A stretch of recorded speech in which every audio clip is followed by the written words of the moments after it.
আছোঁ বৰ্তমান এতিয়া হোটেলত। চ' আপোনালোকক হোটেলৰ ৰুমটো আমি যোনটোত আছোঁ সেইটো এটা ভালকৈ দেখুৱাই আছোঁ আপোনালোকে। আমাৰ হোটেলখন এয়া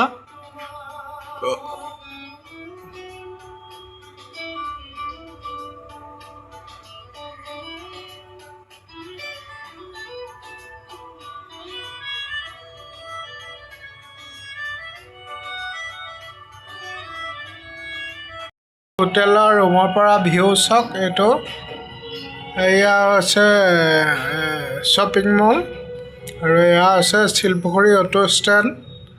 মানে গ্লাছখন খোলা নাই, মানে ওপৰত AC লাগি আছে, সেইবাবে এই গ্লাছখন খুলি দিয়া নাই। চ' এইটোৱে হৈছে আমাৰ ৰুম, এইটোৱে হৈছে আমাৰ হোটেলৰ ৰুম আৰু আমি এতিয়া বৰ্তমান ইয়াতে আছোঁ। চ' আমি যাব লৈছোঁ। চ' ক'লৈ যাব লৈছোঁ সেইটো এতিয়া আপোনালোকক ক'ব নোৱাৰোঁ। ভিডিঅ'টো শেষলৈ চাই থাকিব। চ' লেটছ গ'।